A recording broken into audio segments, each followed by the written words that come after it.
She thought she was hired to bake bread. He thought he was hiring help. But when his mute daughter whispered her first word in a year, everything changed.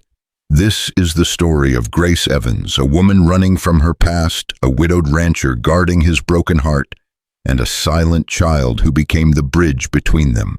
Before we begin, subscribe and hit that bell so you don't miss how this unfolds. Comment your city below. I want to see how far this story travels. Now, let's begin.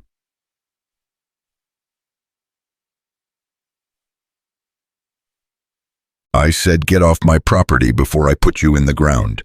Those were the first words Grace Evans heard Calder Hayes speak, not to her, but to a cattle rustler bleeding in his barn.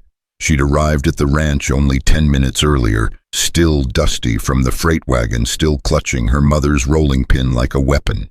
She watched from behind the barn door as the rancher dragged the man out by his collar and threw him into the dirt. Calder Hayes didn't look like mercy. He looked like Colorado Territory had carved him from stone and left him to weather alone. Grace didn't move, didn't breathe, just watched. When the rustler scrambled onto his horse and rode off, Calder turned. His eyes found her immediately, sharp, cold, assessing. "You the cook?" Grace nodded. "Can you bake?" "Yes, sir." "Can you keep your mouth shut?" She hesitated, then nodded again. He wiped blood from his knuckles onto his pants. "Good. Bake your bread, stay out of my business, and for God's sake," he pointed toward the house, "stay away from my daughter." Grace's throat tightened. "Yes, sir." He walked past her without another word, boots heavy on the dirt shoulders, carrying weight she couldn't see but could feel. She stood there alone as the wind picked up, wondering what kind of hell she'd just walked into. The ranch foreman, a grizzled man named Dutch, showed her to the bunkhouse kitchen. It wasn't much a wood stove, a scarred table shelves half stocked with flour and lard. A cast-iron Dutch oven sat in the corner, crusted with rust. "Boss don't talk much," Dutch said, not unkindly. "Lost his wife 2 years back. Daughter ain't spoke since. He hired 3 cooks before you. None of 'em lasted a month." Grace set her satchel on the table. "What happened to them?" Dutch shrugged.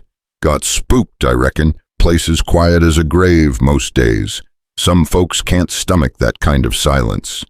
Grace looked at him. "I came from worse than silence." Dutch studied her face, the faint bruise still yellowing under her left eye, the way she held herself like she was ready to run or fight, whichever came first. He nodded slowly. "Then maybe you'll be all right."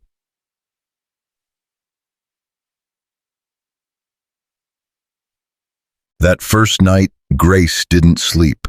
She lay on the narrow cot staring at the ceiling beams, listening to the wind scrape against the walls. Every sound made her flinch. Every shadow looked like Willie Grant's fists coming for her again. She'd left Kansas 3 weeks ago with nothing but the clothes on her back and her mother's rolling pin. She'd walked hitched rides, slept in barns, and lied her way onto a freight wagon heading west. She told the driver she was a widow looking for work. He didn't ask questions. No one asked questions out here. That's why she came. But lying in that bunkhouse, listening to the emptiness, Grace wondered if she'd traded one kind of prison for another. She got up before dawn. If silence was all this place had, then she'd fill it the only way she knew how. She'd bake. The kitchen was freezing. Grace built the fire herself, hands shaking as she struck the flint. When the flames finally caught, she let out a breath she didn't know she'd been holding. She pulled out flour salt water. Her hands moved without thinking, the same way they had since she was 6 years old, standing on a stool beside her mother in the parsonage kitchen. "Bread is prayer, Grace," her mother used to say. "It asks for nothing, it only gives." Grace kneaded the dough hard, pressing her palms into it, folding and turning, folding and turning. Her mother's voice echoed in her head. Her father's voice came after, colder, sharper. "You think you can run from this? You think you can run from what you are?" She kneaded harder. By the time the sun came up, she had 6 loaves rising on the table, and her hands were raw.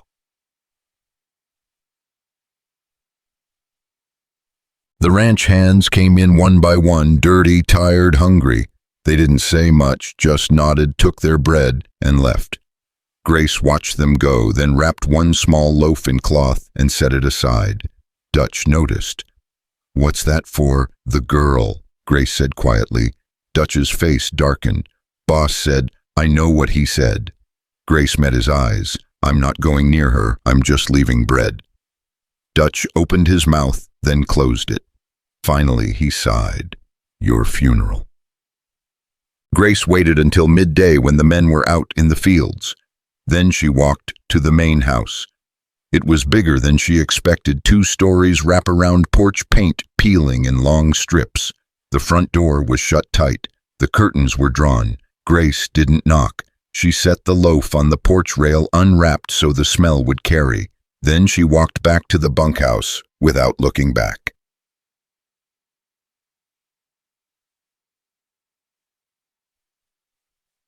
The next morning, the loaf was gone. In its place on the rail was a single white flower, small, delicate, barely blooming. Grace picked it up, her chest tightening. Someone had been watching. She left another loaf the next day, and the next, and the next. Each time the bread was gone by evening. Each time there was something left behind. A flower, a smooth river stone, once a piece of blue ribbon tied in a clumsy bow. Grace kept them all. She didn't see the girl, not yet, but she felt her. On the 5th day, Calder Hayes found her in the kitchen. Grace looked up from the dough flour, dusting her forearms.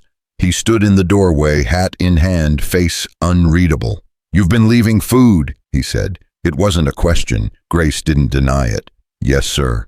I told you to stay away from her." "I have." His jaw tightened. "Then why?" "Because she's hungry," Grace said quietly. "Not for bread, for something that says she's not forgotten." Calder stared at her. For a long moment he didn't move, didn't speak. Then he turned and walked out. Grace let out a shaky breath.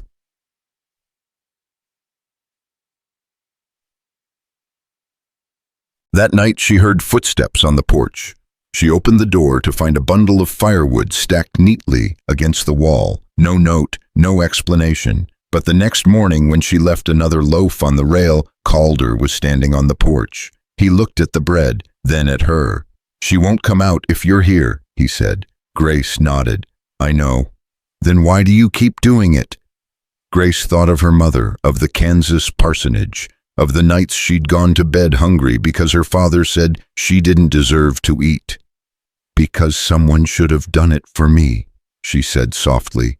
Calder's face shifted just barely, just enough. He picked up the loaf. "She likes cinnamon." Grace blinked. "What? If you're going to keep doing this?" He looked away. "She likes cinnamon." Then he went back inside. Grace stood there, bread in her hands, tears burning her eyes. The next loaf had cinnamon, and the girl finally came. Grace was working by the outdoor oven, rebuilding it from clay and riverstone, her hands caked in mud. She didn't hear the footsteps, didn't see her approach. But when she turned to grab more clay, she froze.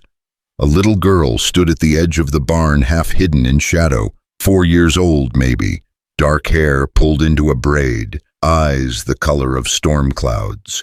She wore a faded blue dress and no shoes. She wasn't looking at Grace. She was looking at the bread. Grace's heart pounded. Slowly, carefully, she reached for the cinnamon loaf cooling on the stone. She broke off a piece still warm and held it out. "You want some?" The girl didn't move. Grace set the piece down on the bench between them, then stepped back. "It's yours," she said gently. "Take it." For a long moment, nothing happened. Then the girl darted forward, grabbed the bread, and ran. Grace watched her go, a smile breaking across her face. The next morning, the girl was back. This time, she stayed longer. Grace didn't speak, didn't push, just kneaded dough while the girl watched from 10 feet away. When Grace shaped the dough into rounds, the girl inched closer. When Grace dusted flour onto the table, the girl reached out and touched it Just barely, just enough to leave a tiny handprint. Grace looked at her. You want to help? The girl didn't answer, but she didn't run either. Grace pushed the bowl of flour toward her. Go ahead. Tiny hands plunged into the flour. The girl gasped, silent, but her eyes went wide. She lifted her hands, watching the white powder fall like snow. Grace smiled. Feels good, doesn't it? The girl didn't speak, but she smiled back. They worked together in silence, Grace shaping the girl, pressing her hands into dough, making shapes that didn't look like anything but meant everything. She made a lopsided sun, a lumpy cat, a crooked horse with 3 legs. When the dough horse puffed up too big in the fire and collapsed sideways, the girl made a sound, a laugh, small, bright, real. Grace froze, tears flooding her eyes. The girl laughed again, louder this time, pointing at the fallen dough horse. And from the window of the main house, Calder Hayes heard his daughter's voice for the first time in a year. He came to the bunkhouse that night. Grace was cleaning flour from the table when he knocked. She opened the door to find him standing there, hat in his hands, eyes red-rimmed. She laughed, he said, voice breaking. Grace nodded, unable to speak. I heard her laugh. I know. He looked at her, really looked at her, like he was seeing her for the first time. What are you? He whispered. Grace shook her head, tears falling. Just someone who bakes bread. Calder's voice cracked. No, you're more than that. He turned and walked away before she could answer, but the next morning there was firewood by her door again, and a note tucked into the wood, written in rough handwriting, thank you. Grace pressed the note to her chest and wept. The days blurred together after that. Annie, because Grace finally learned her name, came every morning. She helped knead dough-shaped loaves, giggle when things went wrong. She still didn't speak, but her laughter filled the spaces where words should have been. Calder watched from a distance, never interfering, never intruding. But Grace felt his eyes on her, felt the way the air changed when he was near. One evening, as Grace was closing up the oven, he approached. Dutch says you rebuilt this yourself, Calder said, nodding toward the clay structure. Grace wiped her hands on her apron. Needed fixing. You didn't have to. I wanted to. He studied her face. Why are you really here, Grace? She looked away. I needed work. That's not what I asked. Grace's throat tightened. I'm here because I had nowhere else to go. Calder was quiet for a long moment. Then he said, Neither did I. Their eyes met, and for the first time Grace saw it, the same brokenness she carried reflected back at her in someone else's face. Guess that makes us even, she whispered. Calder almost smiled. Almost. But peace doesn't last long in a place built on grief. The town of Ridgefield was only 5 miles south, and gossip traveled faster than horses. Hayes got himself a woman now, the bartender said one night, loud enough for everyone to hear. Saw her at the ranch, someone else added. Pretty little thing, probably warming more than his bread. Laughter rippled through the saloon, and in the corner, nursing a whiskey, Willie Grant heard every word. Grace didn't know Willie was in Colorado, didn't know he'd followed her trail west, asking questions, bribing wagon drivers, tracking her like a hunter tracks wounded prey. But Willie Grant wasn't a man who let things go, especially not the woman who'd embarrassed him. He drained his glass, dropped a coin on the bar, and walked out into the night. He had a ranch to visit. Grace was in the kitchen when she heard the horse. She looked up, flour on her hands, and saw a rider coming fast up the road. Something cold settled in her stomach. She knew that silhouette. No, she whispered. The rider pulled up hard in front of the bunkhouse, and Willie Grant swung down from the saddle. He was bigger than she remembered, meaner. His face was flushed with whiskey and rage. Well, well, he said, grinning. There you are. Grace stepped back, heart hammering. You need to leave. Leave. Willie laughed. "I came all this way to find you, Gracie. You think I'm leaving without what's mine? I'm not yours." His grin vanished. "The hell you're not." He grabbed her wrist, yanking her toward him. Grace cried out, twisting, trying to pull free. "Let her go." Calder's voice cut through the air like a blade. Willie turned, still holding Grace's wrist. Calder stood 10 feet away, rifle in hand, eyes cold as winter. "This your woman," Willie sneered, "because she was mine first. Let her go." Willie's grip tightened. "Or what, you'll shoot me over some preacher's daughter who ran away in the night like a coward?" Calder raised the rifle. "Last chance." Willie shoved Grace to the ground and stepped forward. "You don't know what she is, what she did. She's a—" The gunshot cracked through the air, not from Calder's rifle, from behind Willie. Annie stood on the porch of the main house holding her father's revolver in both tiny hands, smoke curling from the barrel. The bullet had gone into the dirt 2 feet from Willie's boot. Everyone froze. Annie's voice, small but clear, broke the silence. "Go away." 2 words, the first she'd spoken in a year, and they carried the weight of a thunderstorm. Willie Grant stared at the little girl holding the gun, and for 3 seconds, nobody breathed. Then he laughed, a sharp, ugly sound that made Grace's skin crawl. "Well, ain't that something," Willie said, raising his hands in mock surrender. "Got your little bastard defending you now."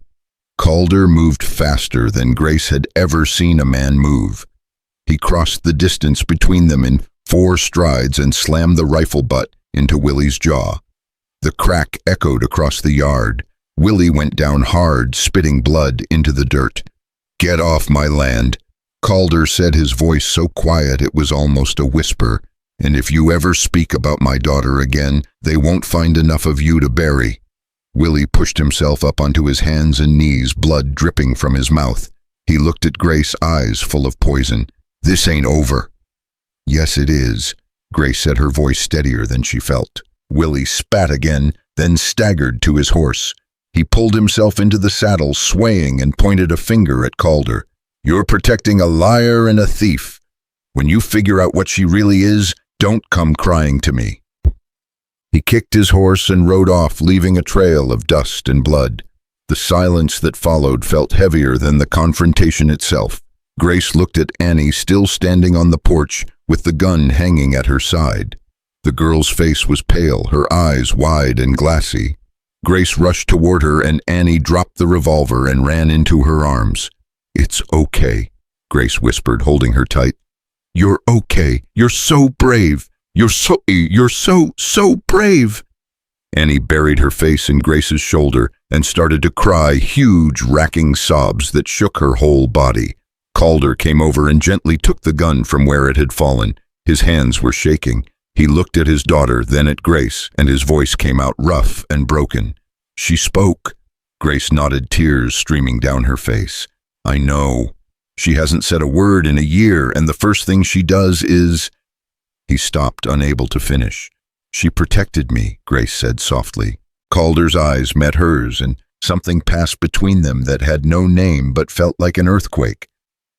"Who was he?" Calder asked. Grace closed her eyes.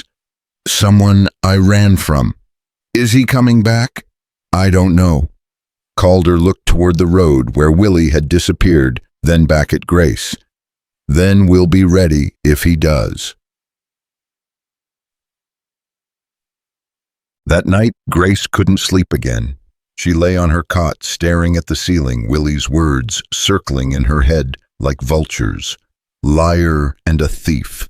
She pressed her palms against her eyes, trying to push the memories away, but they came anyway. Kansas, the parsonage, her father's church, the locked pantry and the welts on her back when she tried to take food.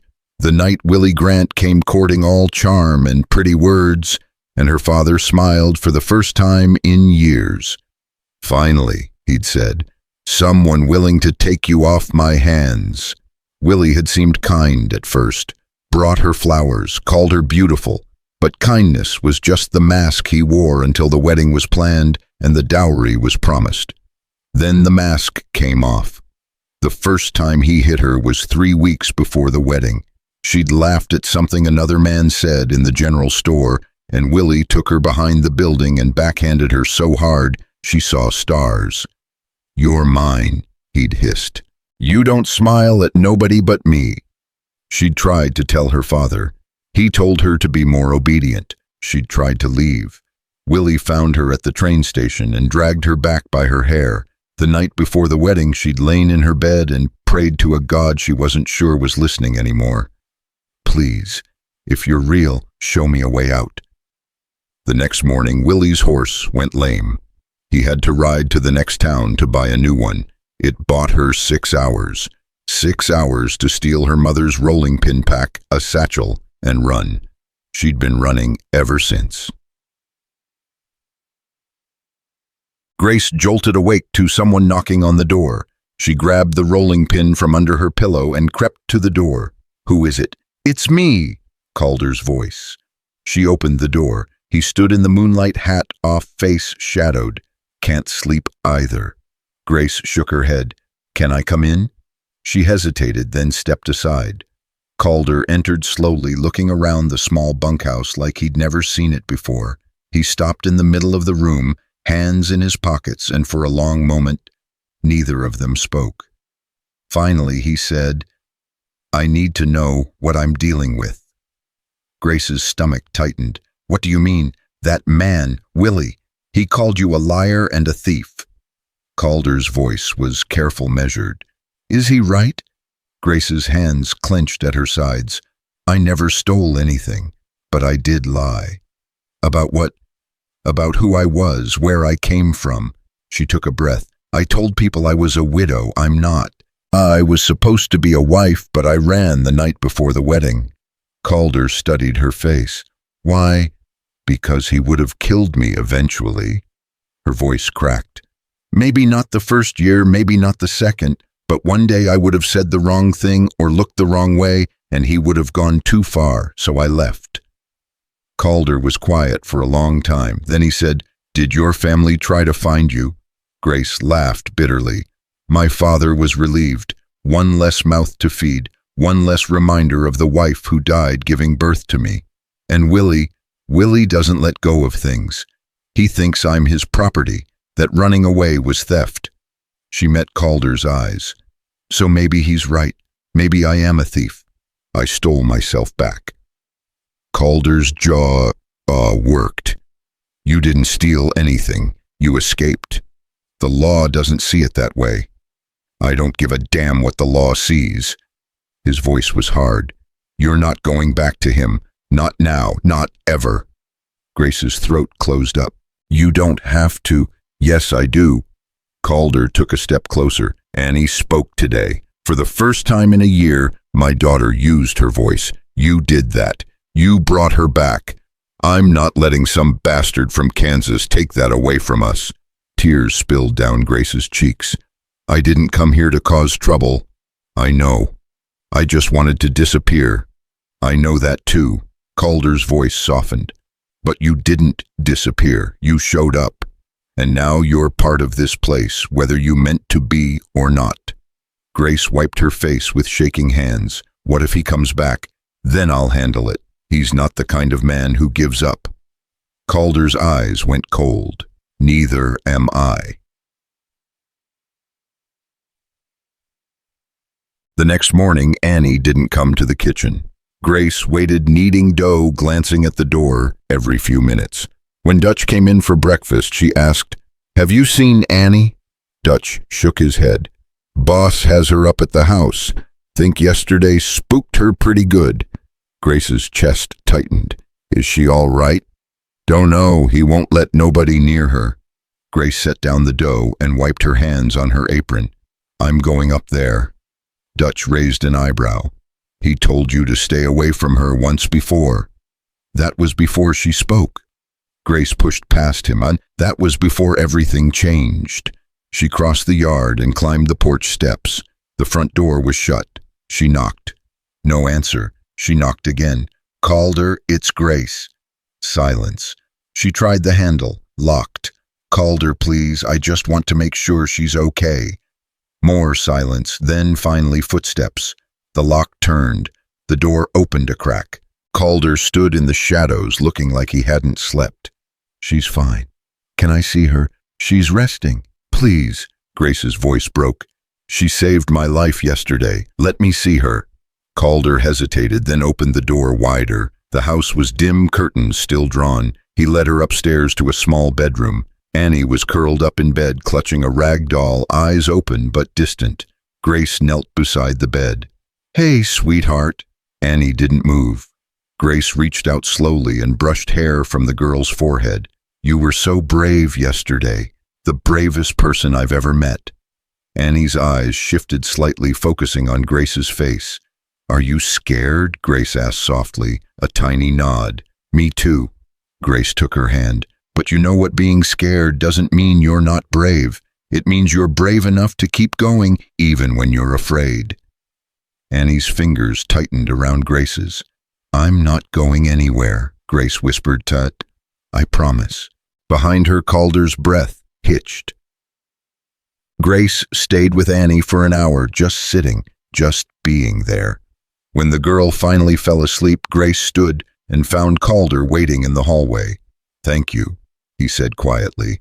Grace nodded. She's stronger than you think. I know, but she's also 4 years old, and she just pulled a gun on a grown man. His voice was tight. What kind of father lets his daughter? The kind who taught her to protect herself. Grace interrupted. The kind who didn't leave her defenseless. Calder leaned against the wall, exhausted. Her mother would have... He stopped. Grace waited. Her mother would have kept her safe, he finished. I can't even do that right. You're doing the best you can. My best isn't good enough. Grace stepped closer. Your best got her to speak. Your best brought her back from wherever she went after your wife died. Don't you dare say that's not enough. Calder looked at her, something raw and broken in his eyes. How do you do that? Do what? Make me believe things might actually be okay. Grace's heart twisted, because I need to believe it too. They stood there in the narrow hallway, barely 2 feet apart, and the air between them felt charged with something neither of them knew how to name. Finally, Calder said, Stay for dinner. Grace blinked. What? Tonight? Stay for dinner, at the house. He looked away, suddenly awkward. Annie would like it, and I... He cleared his throat. I'd like it too. Grace's pulse quickened. Okay. That evening, Grace walked to the main house with a loaf of cinnamon bread still warm from the oven. Her hands were shaking. She'd cooked for dozens of ranch hands, baked for the whole crew, but this felt different. This felt like crossing a line she couldn't uncross. Calder opened the door before she could knock.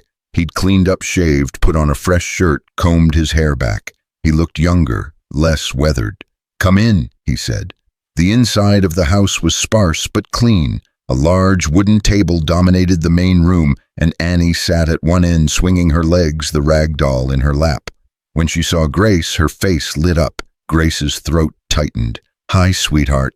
Annie patted the chair next to her. Grace sat down, and Annie immediately leaned against her shoulder. Calder brought over plates, stew, potatoes, carrots. Simple food, but made with care. They ate in comfortable silence, the kind that felt like peace instead of absence.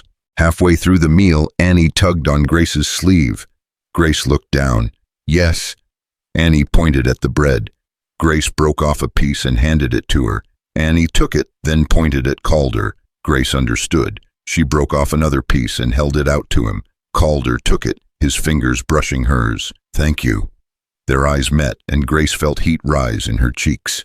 Annie giggled. They both looked at her, startled. The little girl pointed between them, grinning. Calder coughed. Annie, eat your food. Annie just giggled again.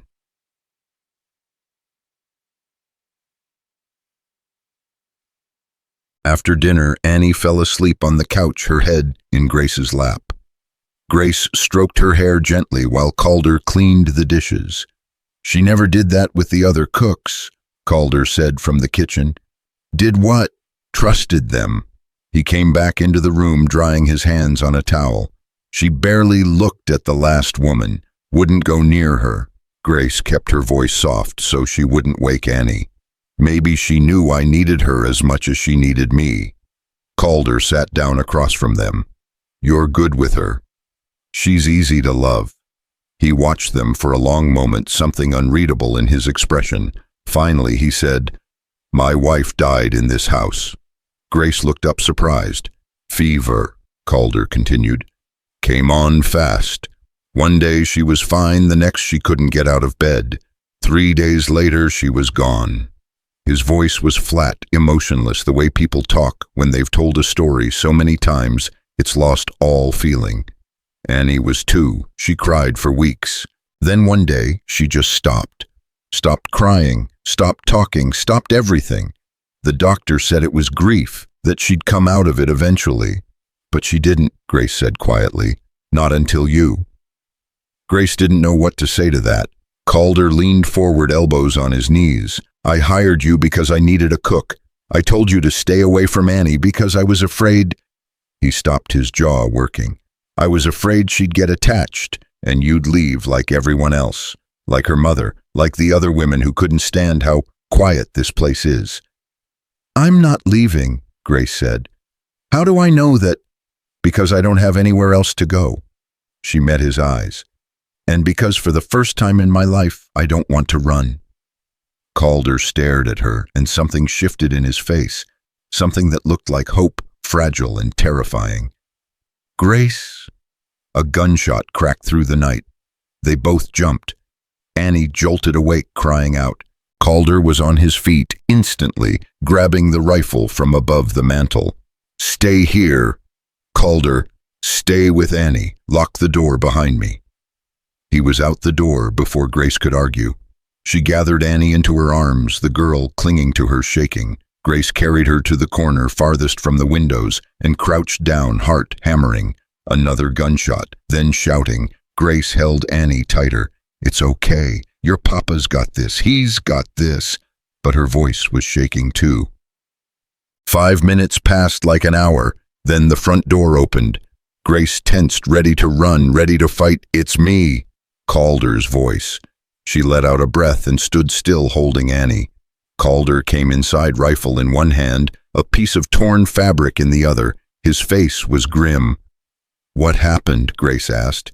He held up the fabric. It was part of a shirt stained with blood.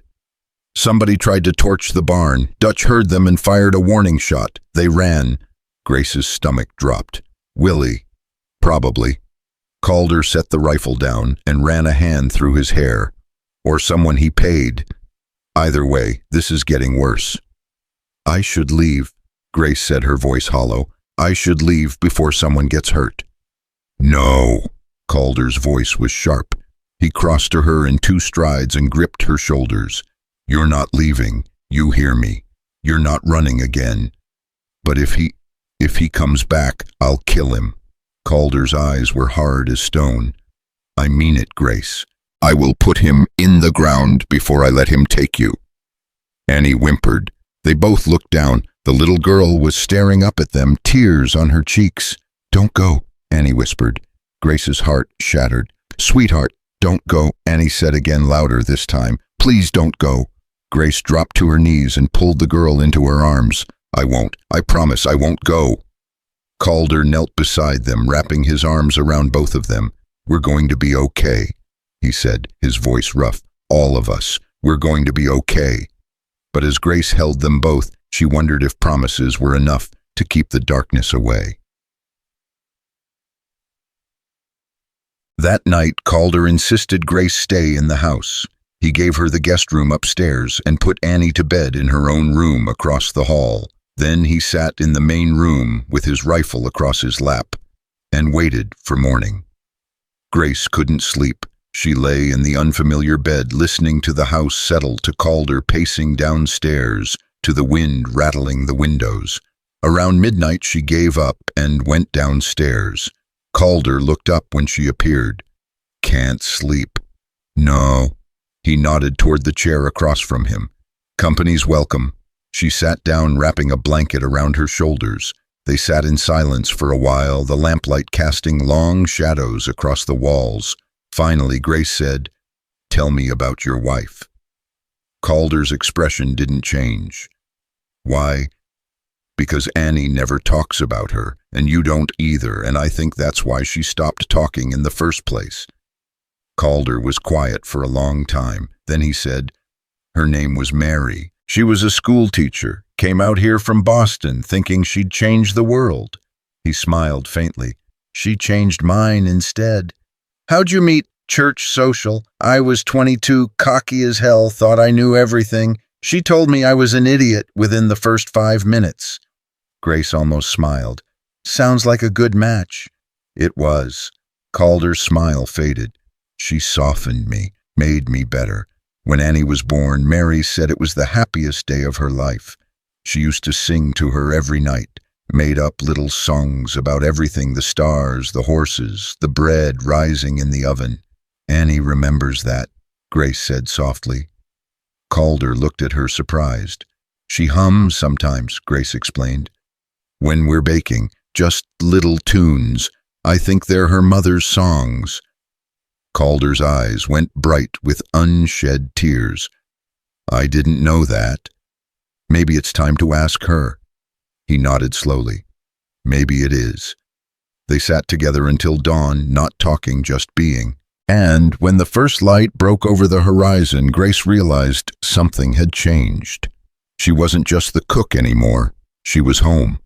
When the sun came up, Grace went back to the bunkhouse to start breakfast. Her hands moved through the familiar motions, flour, water, salt, kneading, but her mind was somewhere else.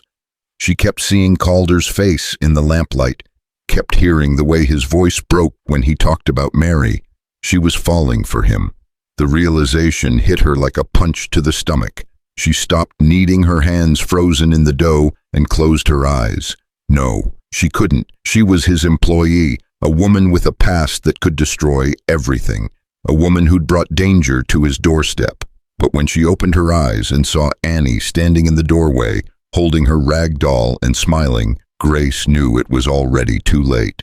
She was in love with both of them. "Morning, sweetheart," Grace said, her voice catching. Annie came over and pressed herself against Grace's side.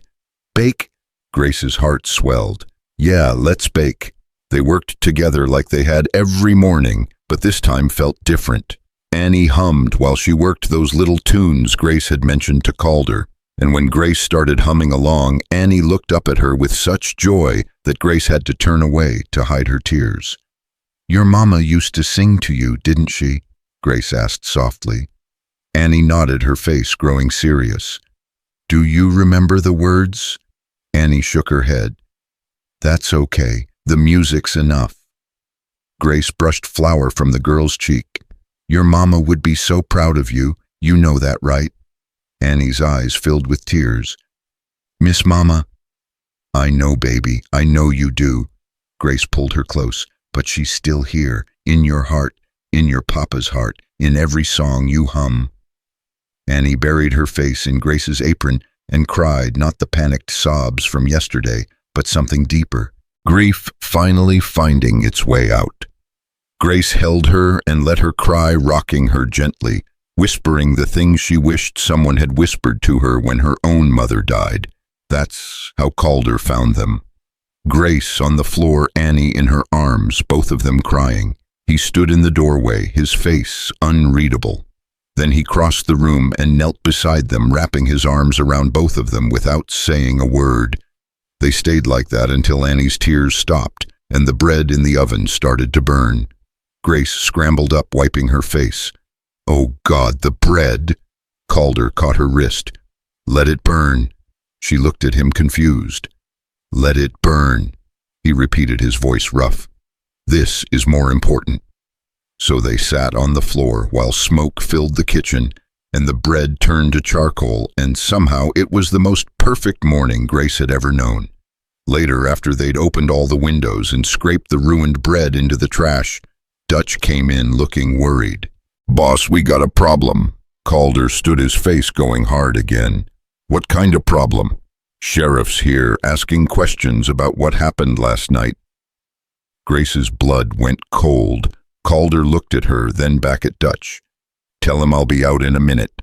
Dutch nodded and left. "Grace, take Annie upstairs," Calder said quietly. "No." Grace's voice was steady. "If this is about me, I need to face it." "Grace, I'm done running, remember?" She met his eyes. "You said that yourself." Calder's jaw tightened, but he nodded. They walked out together, Annie between them, holding both their hands. The sheriff was a tall man with a gray mustache and tired eyes. He took off his hat when he saw Grace. "Ma'am." "Sheriff," Calder said, "what can I do for you?"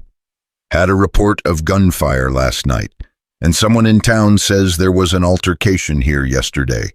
Man named Willie Grant claims you assaulted him without cause." Grace's stomach dropped. Calder's voice stayed calm. "Willie Grant tried to assault one of my employees. I defended her. That's not without cause." The sheriff looked at Grace. "That true, ma'am?" "Yes, sir." Grace's voice shook but held. "He grabbed me. Mr. Hayes told him to leave. When he wouldn't, Mr. Hayes made him. Grant says you're his fiancée, says you ran away from your wedding and he came to bring you home." Grace's vision blurred. "I'm not his fiancée. I never was." "He's got papers that say otherwise. A wedding license signed by your father." "My father sold me," Grace said, her voice breaking. "Willie Grant is a violent man. He hit me, threatened me, told me I was his property. I left to save my own life." The sheriff was quiet for a moment. Then he said, "Ma'am, I understand that's your side of things, but legally speaking, if there's a signed contract—" "I don't give a damn about legally speaking," Calder interrupted. "She's not going anywhere. Mr. Hayes, I'm not here to take her. I'm here to get the facts." The sheriff put his hat back on. "But I need to tell you both, if Grant decides to press charges, this could get complicated. Breach of contract, theft of dowry, even kidnapping if he claims you're holding her here."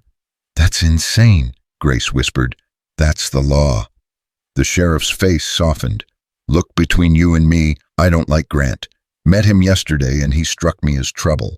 But my personal feelings don't matter. If he files a complaint, I'll have to follow up." "What are you saying?" Calder asked, his voice dangerous. "I'm saying you might want to get ahead of this. Get your own lawyer. Make sure Miss—" He looked at Grace. "I'm sorry, I didn't catch your full name." "Evans. Grace Evans." "Make sure Miss Evans has legal representation, because if Grant's serious about this, it's not going away." After the sheriff left, Grace sat on the porch steps with her head in her hands. Calder stood beside her silent. Finally, Grace said, "He's going to destroy everything, isn't he?" "No." "Calder, you heard the sheriff. He has papers, a contract, my father's signature.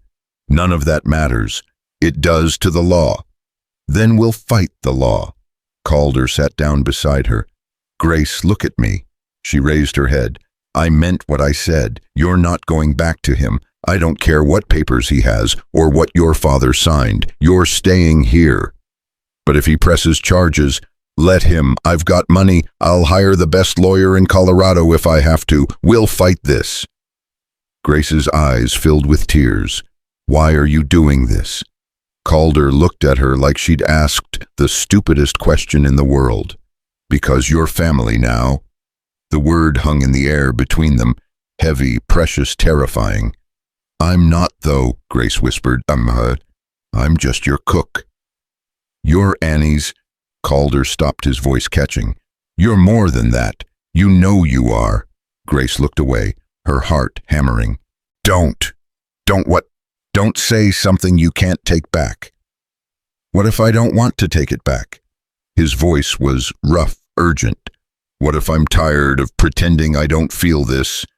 Grace stood up, shaking. "You don't know what you're saying." "Yes, I do." Calder stood too, closing the distance between them. "I know exactly what I'm saying. I'm saying I haven't felt alive in 2 years. I'm saying my daughter laughs again because of you.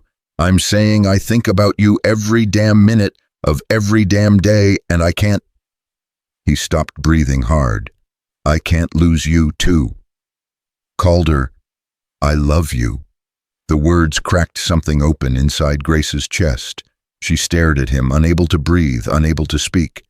I know it's too soon, Calder continued, his voice shaking. I know you probably don't feel the same way. I know I'm just some broken-down rancher with a kid and more problems than sense. But I needed you to know. I needed to say it before. Grace kissed him. She didn't think about it, didn't plan, it just reached up and pulled him down and pressed her lips to his. He froze for half a second. Then his arms came around her and he kissed her back like she was air and he'd been drowning. When they finally broke apart, both breathing hard, Grace whispered, I love you too. Calder's eyes went bright. Yeah. She laughed through her tears. I'm terrified and it's completely insane, but yeah. He kissed her again, softer this time, and Grace felt something she'd never felt before. Safe. A small voice said, Papa, kissing Grace. They jumped apart. Annie stood in the doorway, grinning from ear to ear. Calder's face went red. Annie, Good, Annie announced. Then she turned and ran back inside, giggling. Grace and Calder looked at each other and burst out laughing. Well, Calder said, rubbing the back of his neck. That went well. Grace was still laughing, her hand over her mouth. She's never going to let us live this down? Nope. Calder pulled Grace close again, resting his forehead against hers. Worth it, though.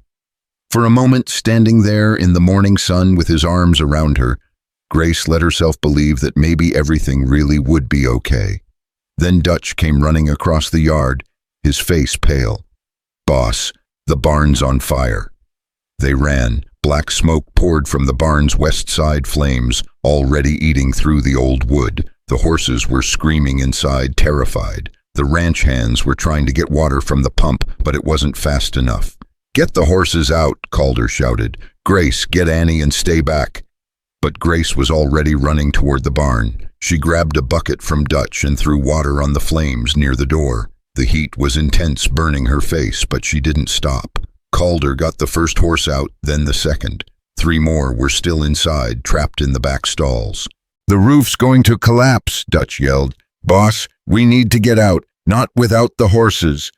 Calder ran back inside. Grace's heart stopped. She dropped the bucket and ran after him. Grace, no. Dutch grabbed her arm. She twisted free. Let me go. Inside the barn, the smoke was so thick she couldn't see.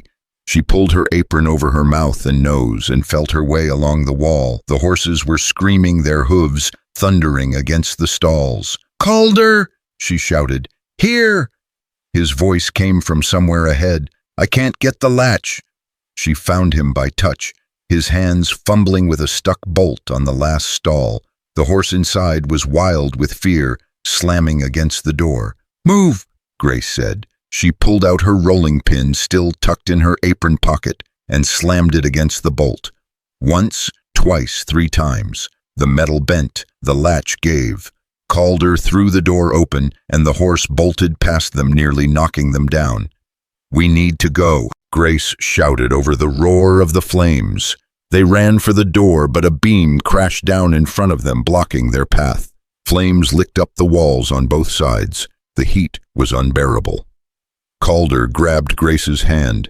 Other side. They ran toward the back of the barn where there was a smaller door. Calder kicked it open and they stumbled out into the sunlight, coughing and gasping. Dutch and the other men pulled them away from the building just as the roof collapsed inward with a deafening crash. Flames shot into the sky. Grace fell to her knees, still coughing. Calder collapsed beside her, his face black with soot. You're insane, he gasped. Running in there, you could have died.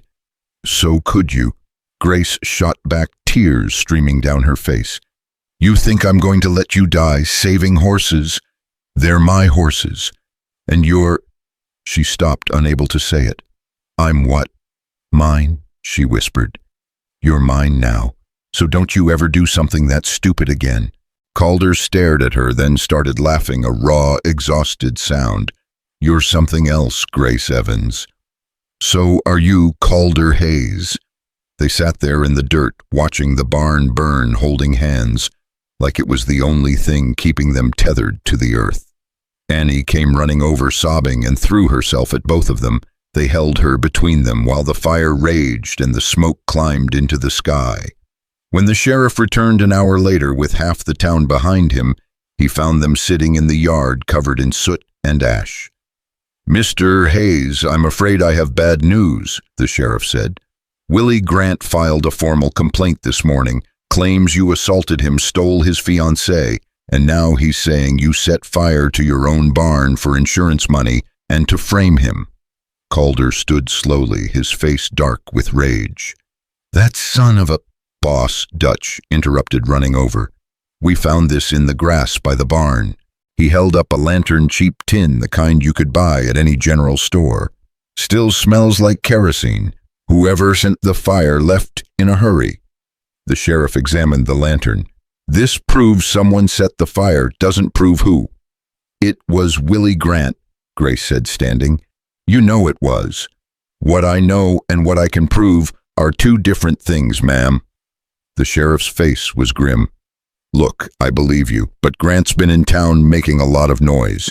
He's got people listening, and now he's filed formal charges. I'm going to need you both to come to the station and give statements." "Are you arresting us?" Calder asked, his voice cold. "Not yet, but I need statements today." Grace felt the world tilting under her feet. This was it. This was where it all fell apart. Calder must have sensed what she was thinking, because he took her hand and squeezed it. "We'll go, but Annie comes with us. I'm not leaving her here alone." "Fair enough."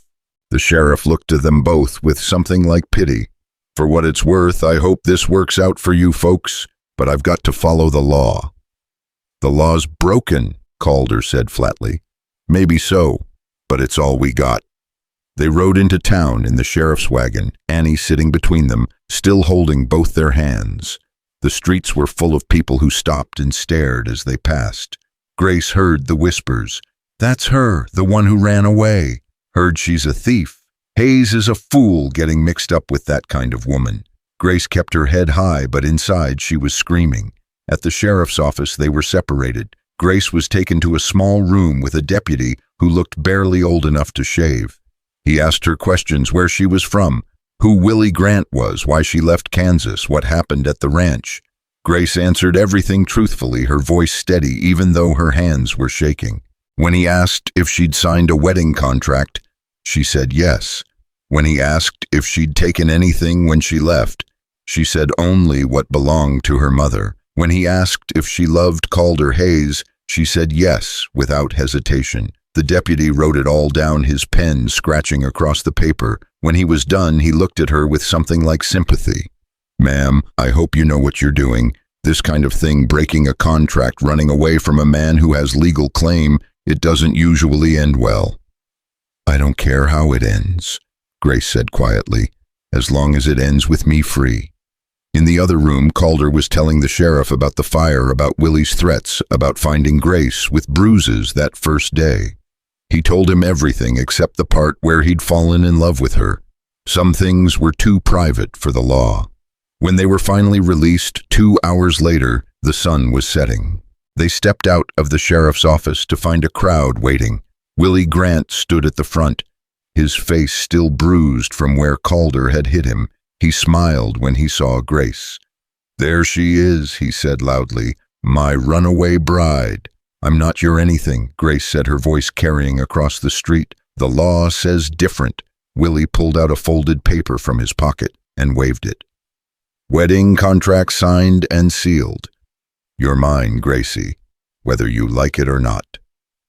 "She's not going anywhere with you," Calder said, stepping in front of Grace. "That's not your decision to make, Hayes."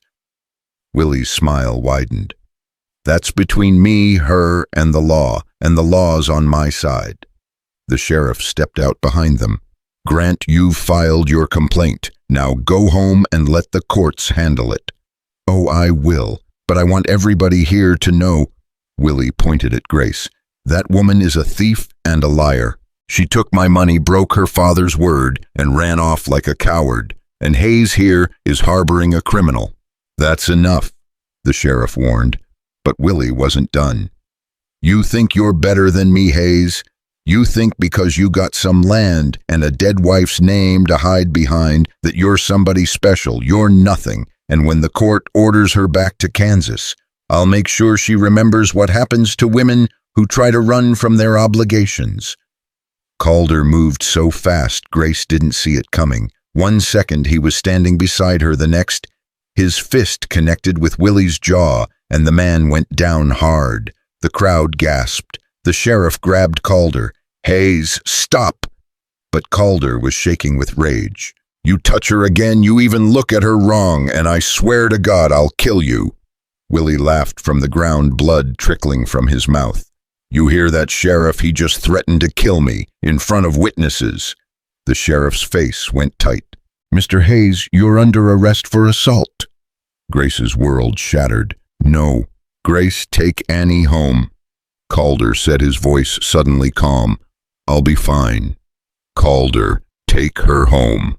He looked at her and Grace saw everything he couldn't say. "Trust me." The sheriff led Calder away in handcuffs, while the crowd murmured and Willie Grant smiled like he'd won. Grace stood there with Annie clinging to her, watching the man she loved disappear. Jail. And felt the darkness closing in again. But this time she wasn't going to run. This time she was going to fight. Grace didn't sleep that night. She sat at the kitchen table with Annie curled up in her lap, both of them still covered in soot and ash, and tried to figure out what to do next. Dutch came in around midnight with 2 of the other ranch hands. "Ma'am, we're posting guards around the property. Willie Grant's still in town, and we don't trust him." "Thank you," Grace said, her voice hoarse. "Boss would want us to keep you safe." Dutch hesitated. "Ma'am, if you don't mind me asking, what are you going to do?" Grace looked down at Annie, who'd finally fallen asleep. "I don't know yet. Because if you're thinking of running—" "I'm not running." Grace's voice was firm. "Not anymore." Dutch nodded slowly. "Good, because that man in jail, he'd tear this territory apart, looking for you if you disappeared, and not because he's trying to save his own skin, because he loves you." Grace's eyes burned. "I know. Then you fight for him the way he's fighting for you." After Dutch left, Grace carried Annie upstairs and tucked her into bed. The girl stirred, whispering, "Papa, he'll be home soon." Grace promised, praying it was true. She went back downstairs and stared at the cold stove, trying to think. Calder was in jail because of her. The barn was destroyed because of her. Willie was winning because the law was on his side. But Grace wasn't the same woman who'd run from Kansas 3 months ago. That woman had been afraid, broken, convinced she deserved everything bad that happened to her. This woman had learned to fight back. She lit the lamp and pulled out paper and a pencil. If Willie had legal documents, then she needed legal documents too. She needed proof of who Willie really was, proof of what he'd done. She needed witnesses, evidence, something the court couldn't ignore.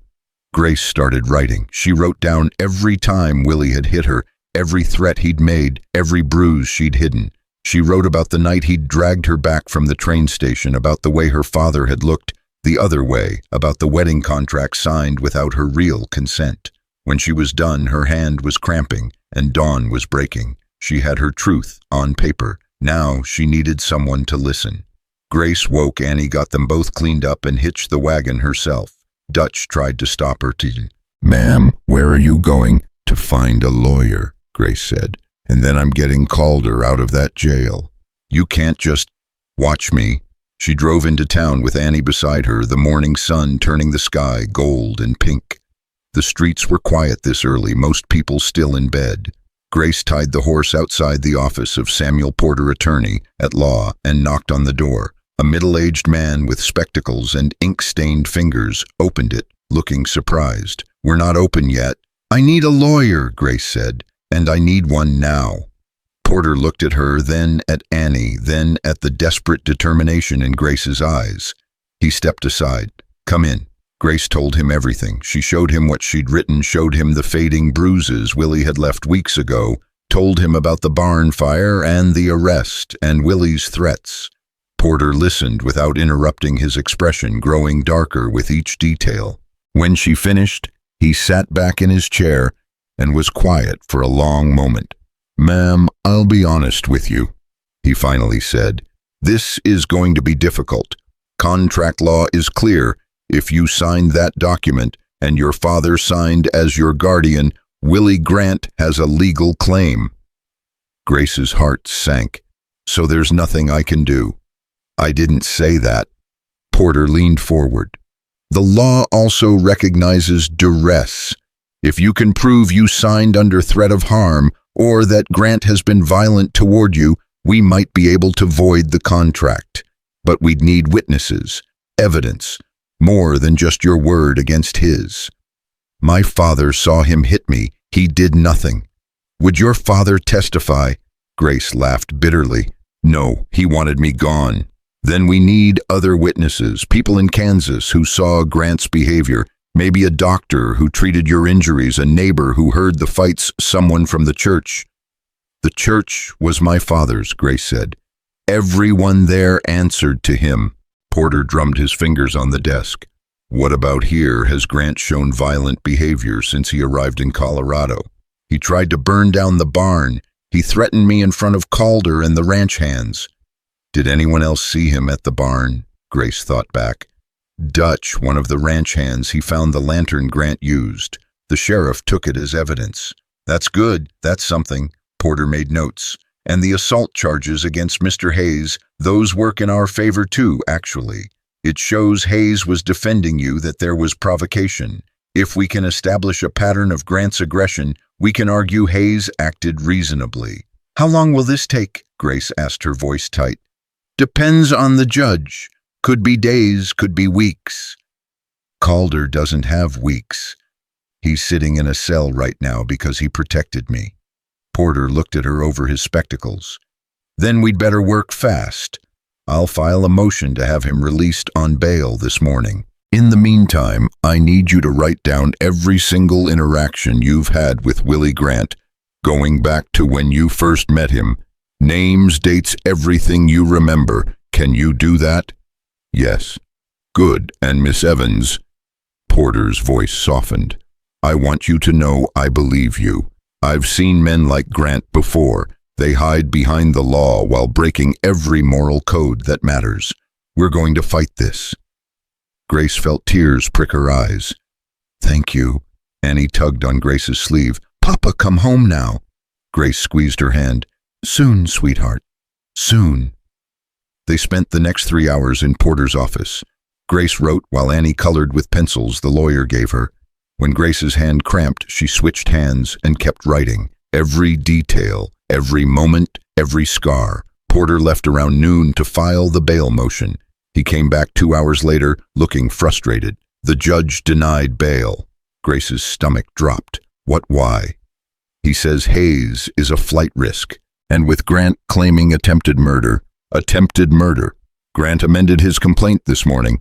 Says Hayes threatened to kill him multiple times and that the barn fire was a failed attempt to trap him inside. Porter held up his hand before Grace could explode. "It's nonsense, and we both know it, but it complicates things. The judge wants to hold a full hearing before releasing Hayes." "When?" 3 days. Grace stood abruptly.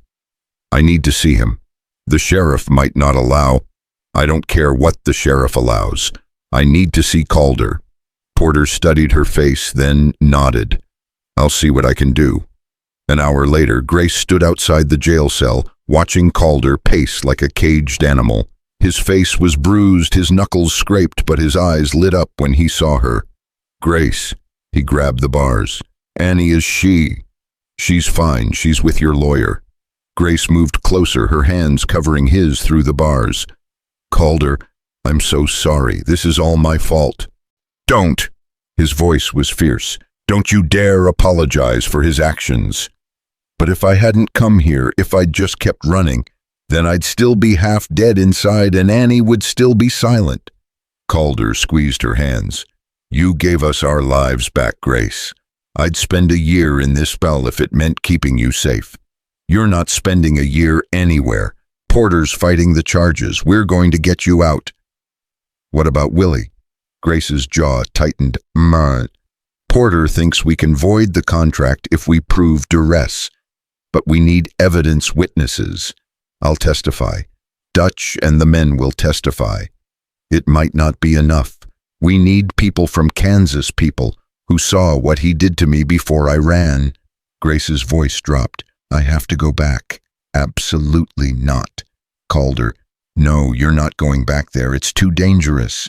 I have to. It's the only way to get enough evidence to stop him. Grace leaned closer, her forehead nearly touching the bars. Don't you see? As long as that contract exists, as long as Willie can claim legal right to me, we'll never be free. But if I can get people to testify about what he did, if I can prove I signed under duress, he'll kill you before he lets you gather that evidence. Then I'll have to be faster than him. Calder's face went white. Grace, please. I'm not asking permission. Her voice was gentle but unyielding. I'm telling you what I have to do. You fought for me, Calder. You put yourself in this cell for me. Now let me fight for you. Not like this. Then how? Grace's voice cracked. How do we fight a system that says I'm property? That says a man can beat me and threaten me and hunt me across state lines because my father signed a piece of paper? You tell me how to fight that without going back to where it started. Calder was silent, his hands shaking against the bars. I love you, Grace whispered. I love you and Annie more than I've ever loved anything in my life. And I'm not losing you, not to Willie, not to the law, not to anything. So I'm going back to Kansas and I'm getting the proof we need, and then I'm coming home to you. Do you understand? Tears ran down Calder's face. If something happens to you, it won't. Grace, trust me. She pulled one hand free and touched his face through the bars. You asked me to trust you before. Now I'm asking the same thing. Trust me. He closed his eyes, leaning into her touch. Come back to me. I promise. They stood like that until the sheriff came and said visiting time was over. Grace kissed Calder through the bars, tasting salt and desperation, and then she walked away before she could change her mind. Porter was waiting outside with Annie. You're really going to Kansas? I leave tomorrow morning. Annie stays here with Dutch and the men. They'll keep her safe. I'll be back in a week, 2 at most. And if Grant follows you... Grace's eyes went hard. Then he'll regret it. That night, Grace packed a small bag and wrote letters, one to Annie, one to Calder, one to Dutch, with instructions for the ranch. She baked bread until midnight, filling the kitchen with loaves for Annie to eat. While she was gone, each one marked with a little heart pressed into the dough. When Annie came down in her nightgown, rubbing her eyes, Grace knelt and pulled her close. I have to go away for a little while, Grace said softly. Annie's face crumpled. No, just for a week, to help your papa come home. Don't go. Annie whispered the same word she'd said before. Grace's heart broke. I have to, sweetheart, but I promise I'll come back. And when I do, we'll all be together, you, me, and your papa, a real family, okay? Promise, I promise. Grace kissed her forehead. Dutch is going to take care of you while I'm gone. He'll make sure you eat your breakfast and say your prayers and read stories. Grace smiled through tears. He'll read you all the stories you want. And when I come back, I'll bake you the biggest cake you've ever seen. Annie threw her arms around Grace's neck and held on tight.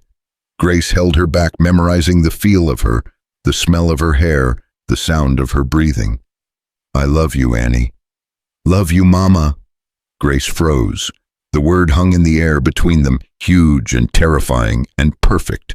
What did you say? Grace whispered.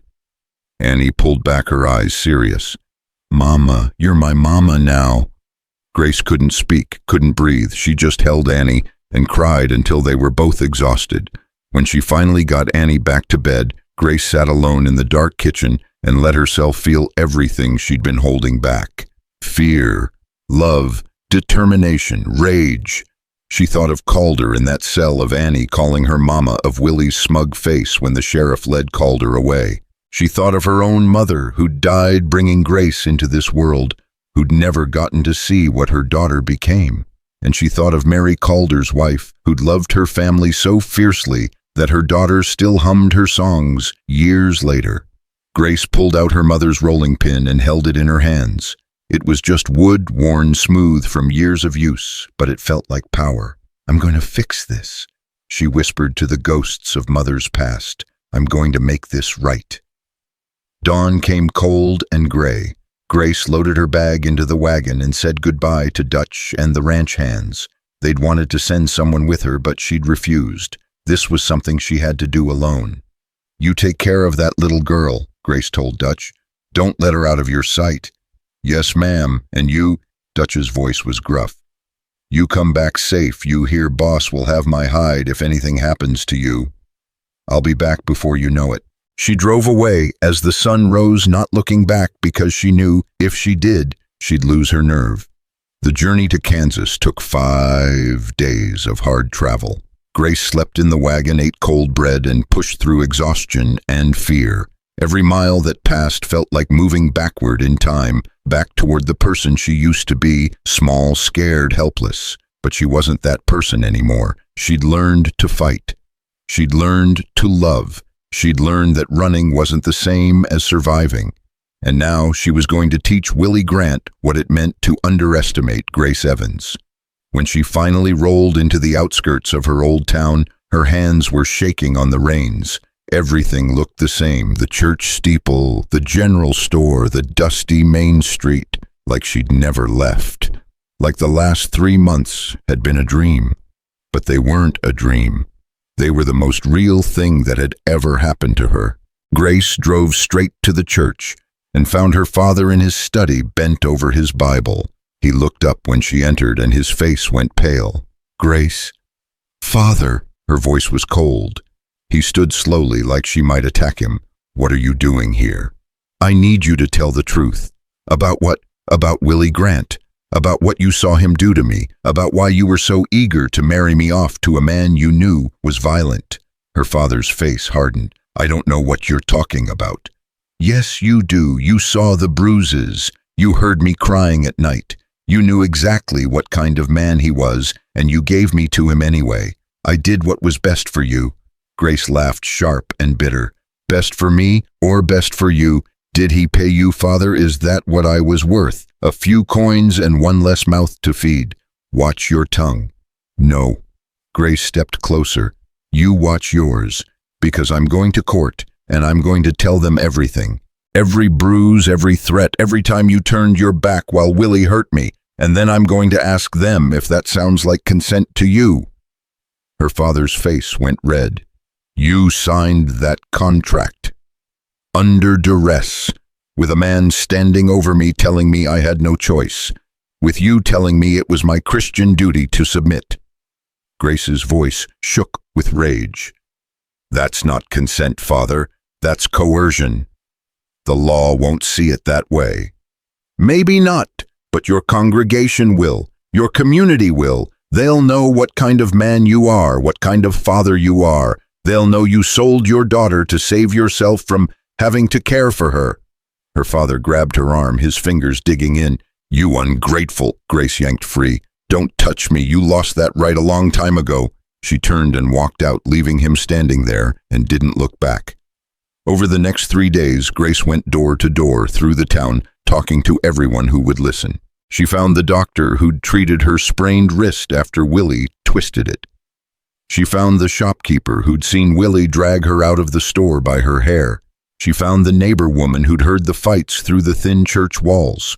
Most people wouldn't talk to her. Some slammed doors in her face. Some called her shameful, said she should honor her commitments. But a precious few, said they'd testify. The doctor wrote a statement describing her injuries. The shopkeeper signed an affidavit. The neighbor woman agreed to come to Colorado and speak at the hearing. It wasn't much, but it was something. On the 4th day, Grace was leaving the general store when she saw him, Willie Grant, sitting on a horse at the edge of town watching her. Their eyes met across the dusty street. He smiled, cold and predatory. Grace's blood turned to ice. He'd followed her. Of course he had.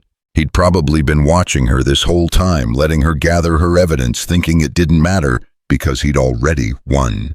Grace lifted her chin and stared back, refusing to show fear. Willie tipped his hat in mock courtesy, then turned his horse and rode away. Grace's hands were shaking as she climbed into her wagon. She needed to leave, now, before he made his move. She drove out of town fast, not stopping until she was miles away, and the sun was setting. She pulled off the road into a cluster of trees and tried to sleep, but every sound made her jump. Around midnight, she heard hoofbeats. Grace sat up, her heart pounding. Through the trees, she could see a rider approaching. The moon was bright enough to make out his silhouette. Willie. Grace grabbed her rolling pin and climbed quietly out of the wagon. She moved into the shadows, barely breathing. Willie dismounted and walked toward the wagon, calling out, "I know you're here, Gracie. Come on out. We need to talk." Grace pressed herself against a tree, willing herself invisible. "You think you're so smart going around collecting statements?" Willie's voice was casual, almost friendly. "You think that's going to save you? The judge is a friend of mine, sweetheart. Been drinking with him for weeks. He's not going to believe some hysterical woman over a signed contract and an upstanding businessman." He was at the wagon now, looking inside. "You're not here, really?" He laughed. "Fine, let's play hide and seek." Grace's grip tightened on the rolling pin. Her whole body was coiled, ready to run or fight, she wasn't sure which. Willie turned slowly, scanning the trees. His hand dropped to the gun at his hip. "Come out, Gracie, or I start shooting holes in your wagon. Be a shame if all those papers you've been collecting caught fire." Grace's breath caught. The evidence. Everything she'd gathered was in the wagon. She stepped out of the shadows. "Don't," Willie spun, grinning. "There she is." They faced each other in the moonlight, 10 feet apart. "Let me leave," Grace said, her voice steady. "Just let me go back to Colorado, and we'll settle this in court like civilized people." "Civilized?" Willie laughed. "You ran away from our wedding like a coward, and you want to talk about civilized? You beat me. I disciplined you, there's a difference." "Not to me." Willie's smile faded. "You're mine, Grace. That contract says so. Your father says so. God says so. And I always collect what's mine." He moved toward her. Grace raised the rolling pin. "Stay back. Or what you'll hit me with that." He laughed. "Go ahead. Just gives me another reason to." Grace swung. The rolling pin connected with Willie's temple with a sickening crack. He staggered, shocked blood blooming from the cut. "You bitch!" She swung again, this time catching his shoulder. He roared and lunged for her, but Grace was already moving, running back toward the wagon. Willie caught her ankle. She went down hard, the rolling pin flying from her hand. They grappled in the dirt, Willie's weight crushing her, his hands around her throat. Grace couldn't breathe, couldn't scream. Stars burst behind her eyes. Her hand found a rock. She brought it up and smashed it against Willie's head. He bellowed and rolled off her. Grace scrambled to her feet, gasping, and ran. She could hear him behind her, cursing, stumbling. She reached the wagon and grabbed the reins, but Willie caught the back and pulled himself up. "You're not getting away from me again." Grace did the only thing she could think of. She grabbed the lantern from the wagon seat and threw it at him. It shattered against his chest, kerosene splashing everywhere. Willie screamed, wiping at his eyes. Grace didn't wait. She whipped the horse, and the wagon lurched forward, leaving Willie behind in the darkness, screaming threats. She refused to hear. She drove through the night, not stopping, not slowing, until Kansas was far behind her and Colorado territory appeared on the horizon like a promise of home. Grace reached the ranch 7 days after she'd left. Her body bruised and aching, her hands raw from gripping the reins. The sun was just coming up when she drove through the gates, and the first person she saw was Dutch running toward her. "Ma'am, thank God, we were starting to think." He stopped when he saw her face. "What happened?" Grace climbed down from the wagon, her legs nearly giving out. "Willie found me in Kansas. We fought. I got away." She grabbed Dutch's arm. "Where's Annie?" "House. She's been asking for you every day." Dutch steadied her. "Ma'am, you're bleeding." Grace touched her temple and her fingers came away red, and she hadn't even felt it. I need to see Calder. Is he still in jail? Hearings tomorrow morning. Dutch looked at the wagon. Did you get what you needed? Grace nodded, pulling out the folder of statements and affidavits. Everything. Witnesses' medical records, signed testimonies. It's all here. Then we'd better get you cleaned up and to Porter's office. Dutch called for one of the other hands to take care of the horse. Can you walk? I can do whatever I have to do. But when Annie came running out of the house and threw herself at Grace, sobbing and calling her mama over and over, Grace's knees finally buckled. She sank to the ground and held the little girl, while tears she'd been holding back for a week finally broke free. I'm home, Grace whispered into Annie's hair. I'm home, baby. I'm home. Dutch drove them into town an hour later. Grace had washed up and changed clothes, but there was no hiding the bruises on her throat or the cut on her temple. When they walked into Porter's office, the lawyer took one look at her and his face went white. Dear God, what happened? Grace set the folder on his desk. Willie Grant happened, but I got everything you asked for and more. Porter opened the folder and started reading. His expression shifted from shock to grim satisfaction as he went through each document. This is good. This is very good. The doctor's statement alone might be enough to prove duress, but combined with the shopkeeper's affidavit and the neighbor's testimony. He looked up at Grace. You really got her to agree to come testify. She leaves Kansas tomorrow, should be here by the end of the week. And Grant, where is he now? Grace's jaw tightened. I don't know. Last I saw him, he was in Kansas, covered in kerosene and probably planning how to kill me. Porter's eyebrows shot up. You want to elaborate on that? Grace told him everything, the fight, the rock, the lantern. When she finished, Porter was quiet for a long moment. Miss Evans, you understand that assaulting Grant could complicate our case. He tried to strangle me. I defended myself. I believe you, but Grant will spin it differently. He'll say you attacked him unprovoked, that you're violent and unstable. Porter tapped the folder. However, with these statements and the physical evidence of what he did to you, we can argue self-defense.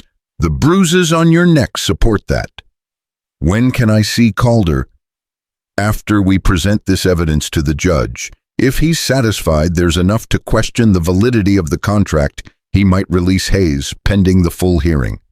Porter stood. Let me go to the courthouse now. You wait here. I'm coming with you. Miss Evans, I'm coming. Grace's voice left no room for argument.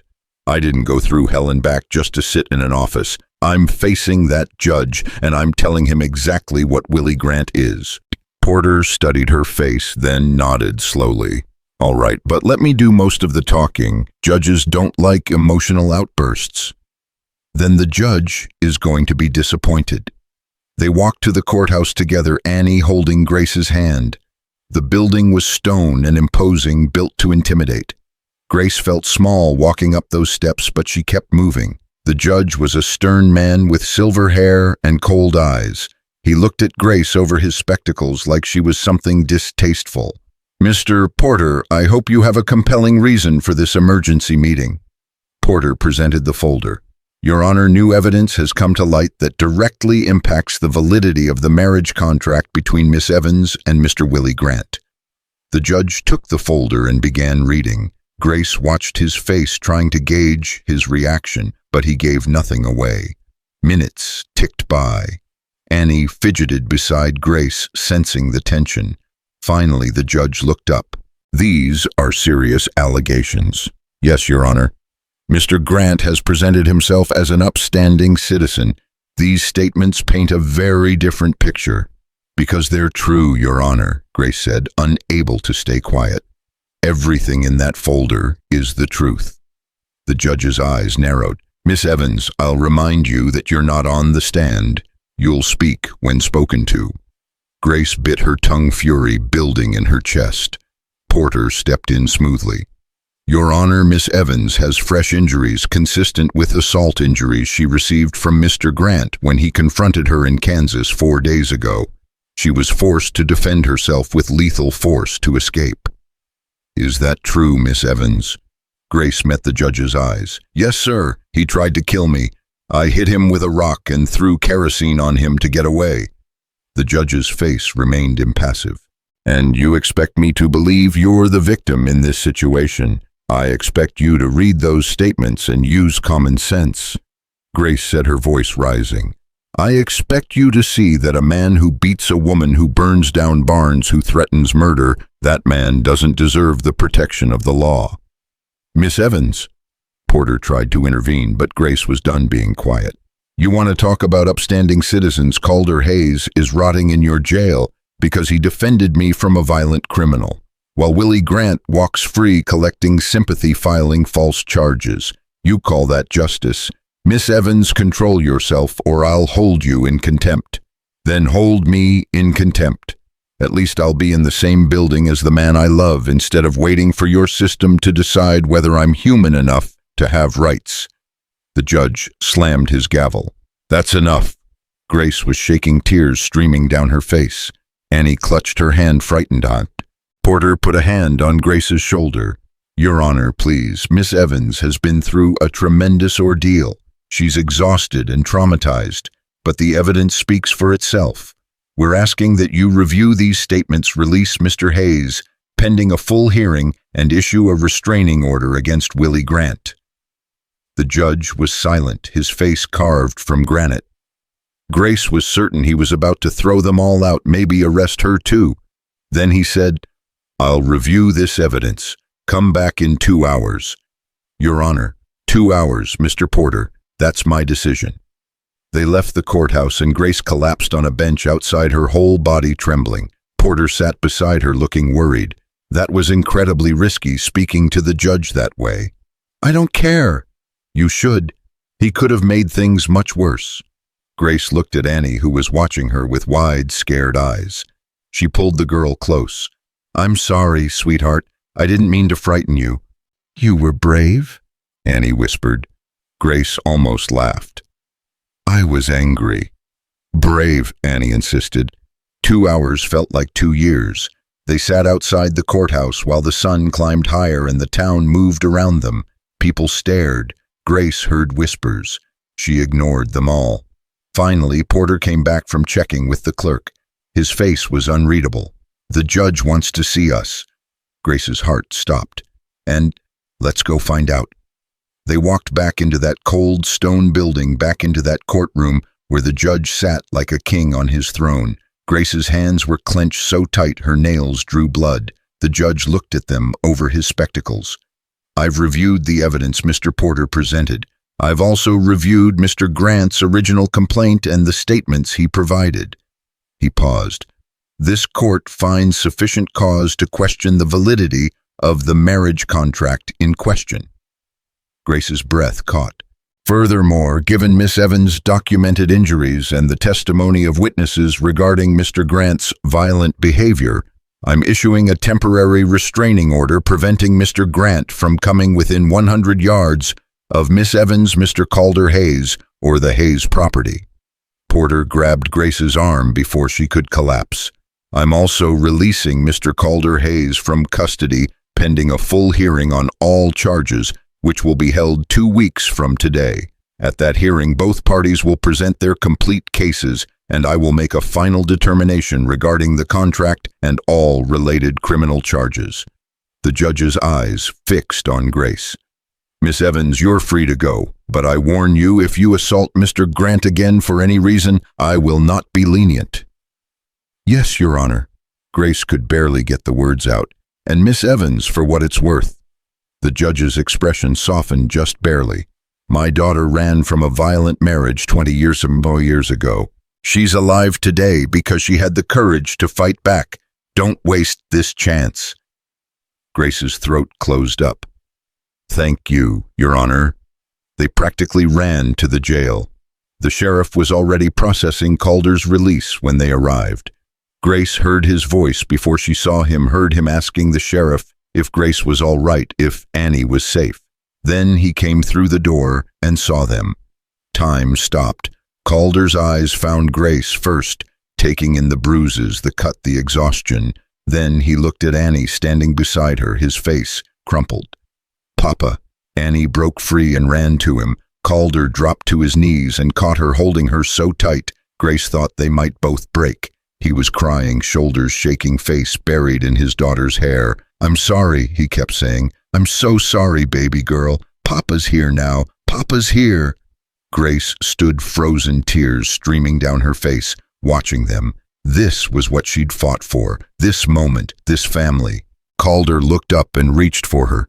"Grace." She went to him, fell into his arms while he held both her and Annie, all three of them crying and laughing and whole again. "You came back," Calder whispered against her hair.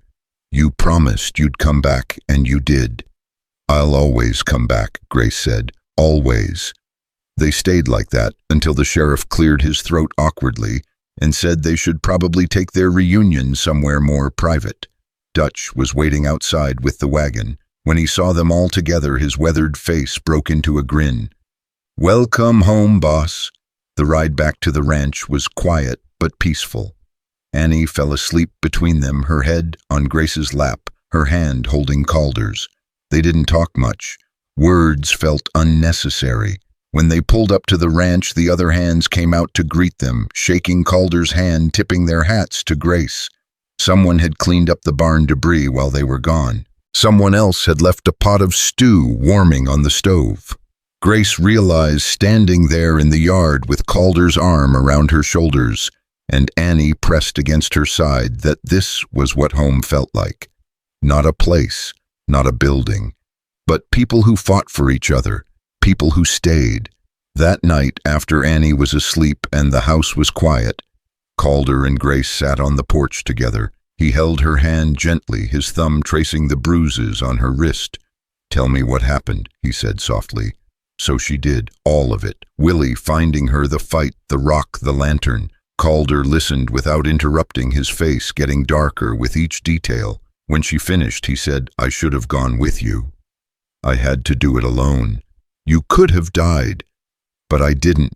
Grace turned to face him, and "I survived, Calder. I fought back and I survived, and I got what we needed to win this. What if he comes back? Then we'll be ready." Grace's voice was steel. "I'm not afraid of him anymore. I'm not afraid of anything anymore." Calder pulled her close, and they sat in silence, listening to the wind and the crickets and the sound of each other breathing. "Grace," Calder said finally, "I need to ask you something." Grace's heart jumped. "What?" He pulled something from his pocket, a small cloth bundle. "I know the timing's terrible. I know we've got a hearing in 2 weeks, and Willie Grant is probably plotting revenge, and everything's complicated and messy." He unwrapped the bundle. "But I also know that life doesn't wait for perfect timing." Inside was a silver ring, tarnished but beautiful. Grace recognized it from the first time the ring Calder had mentioned belonged to his mother. "It was my mother's," Calder said, his voice rough. "She gave it to me before she died and told me to give it to a woman who deserved it, a woman who was strong and kind and brave enough to build a life from nothing." He held it out to her. "I think she meant you." Grace couldn't breathe. "Calder, I'm not asking you to marry me, not yet, not until all this mess with Willie is settled and you're free and clear." He took her hand and slid the ring onto her finger. "But I'm asking you to promise me something." "What?" "Promise me that when this is over, when the judge rules in our favor and Willie Grant is out of our lives forever, you'll let me ask you properly." His eyes were bright with tears. "Promise me you'll stay and build a life with me and Annie. Promise me a future."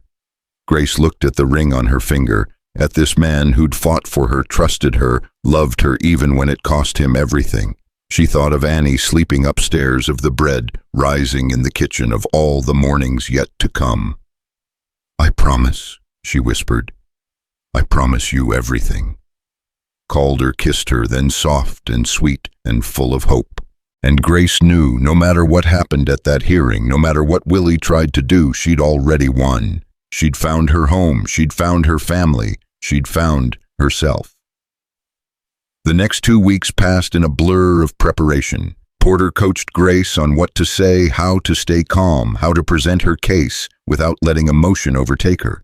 The neighbor woman from Kansas arrived and confirmed everything Grace had said. The doctor sent additional records. Even the shopkeeper sent a second affidavit, more detailed than the first. Willie Grant stayed away. According to the sheriff, he'd left town right after the judge issued the restraining order. No one knew where he had gone. Grace tried not to let that worry her, but she slept with her mother's rolling pin under her pillow every night. The day of the hearing came cold and clear. Grace wore her best dress, the one she'd made from fabric Calder had bought her. Annie insisted on coming wearing a blue ribbon in her hair. Calder wore his Sunday suit and stood beside Grace like a wall between her and the world. The courtroom was packed. Half the town had shown up to watch. Grace saw her father in the back row, and her stomach turned, but she kept her head high.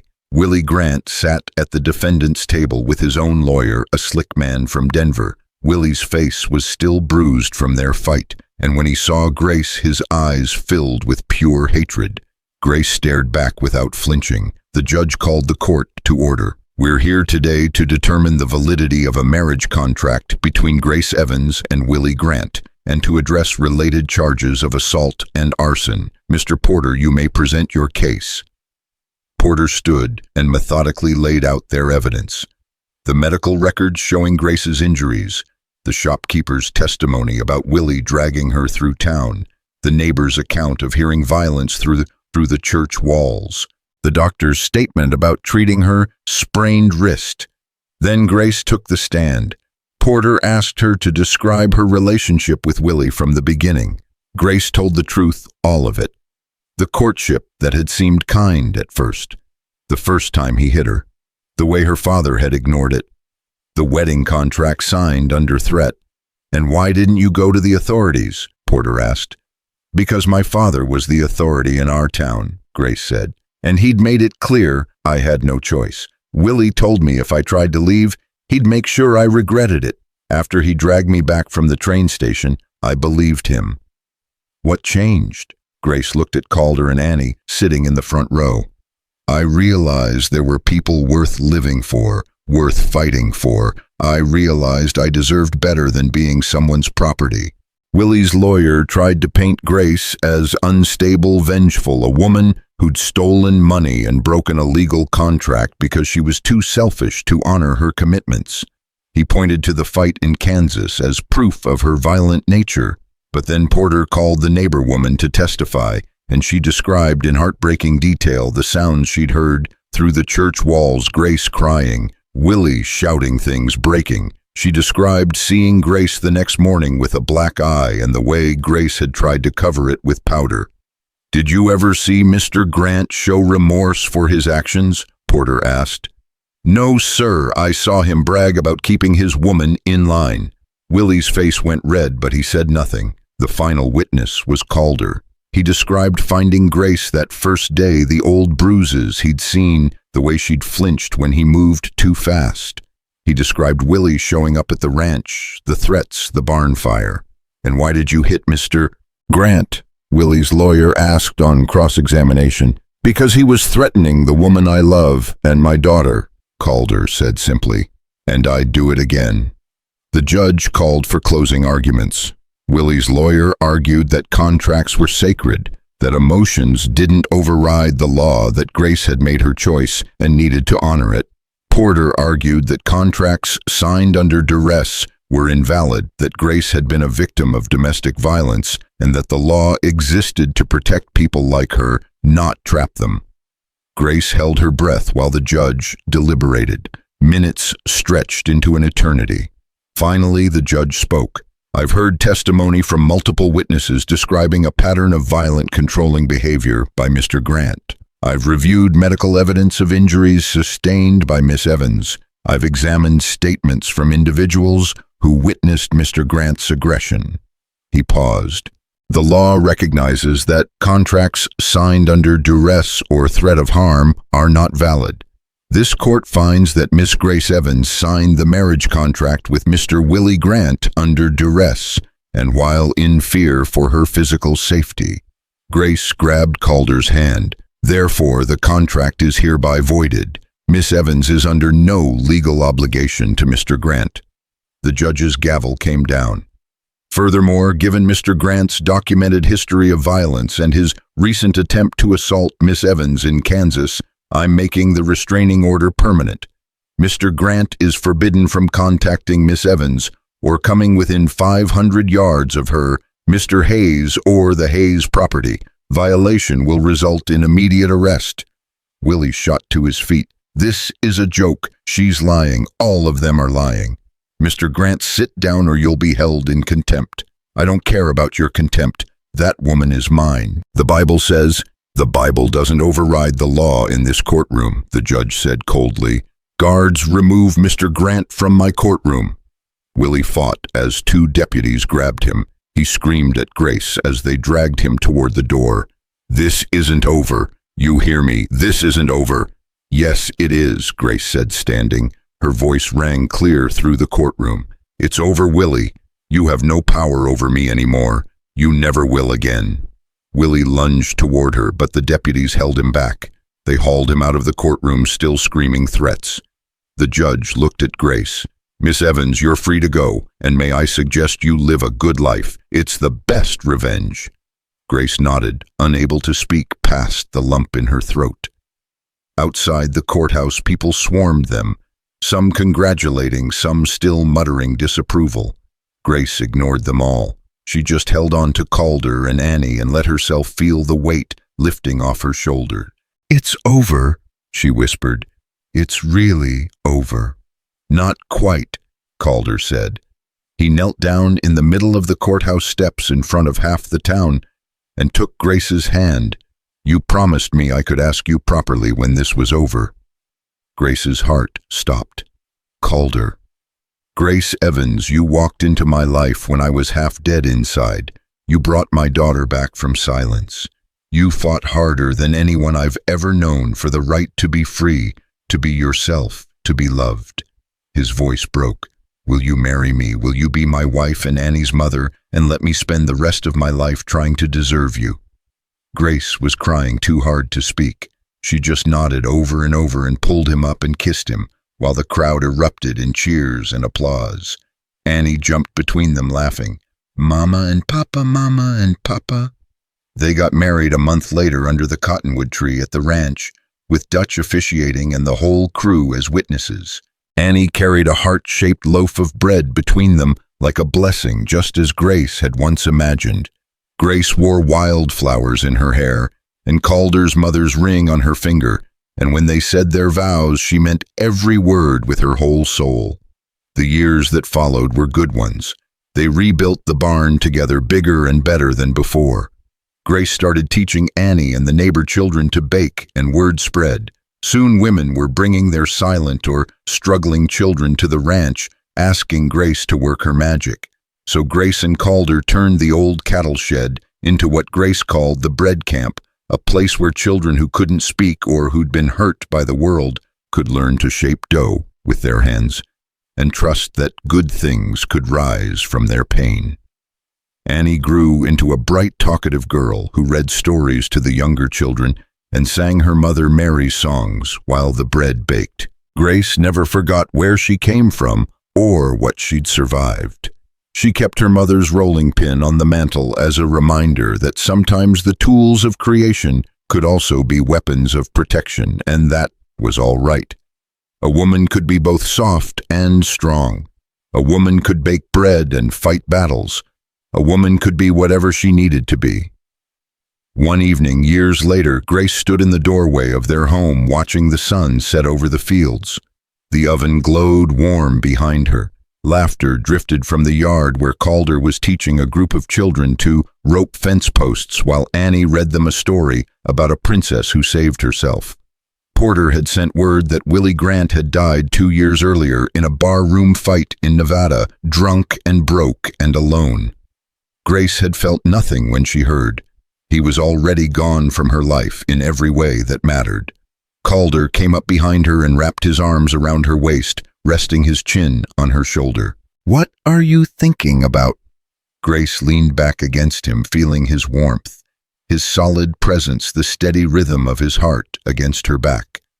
She thought about the terrified woman who'd stepped off that freight wagon 7 years ago with nothing but a satchel and a scarred past. She thought about how far she'd traveled, how much she'd fought, how much she'd won. "I'm thinking," Grace said softly, "that sometimes you have to lose everything before you can find what you were always meant to have." Calder kissed her temple. "And what were you meant to have?" Grace turned in his arms and looked at him, this good, steady man who'd fought for her, trusted her, loved her, even when it cost him everything. She looked at Annie, laughing with the children, at the home they'd built together, at the life they'd created from ashes and hope and bread that rose every morning like a promise. "This," she whispered, "all of this." And when Calder kissed her as the sun painted the sky gold, and the smell of fresh bread filled the air, and their daughter's laughter rang like bells across the ranch, Grace knew with absolute certainty that she was finally, truly, completely home.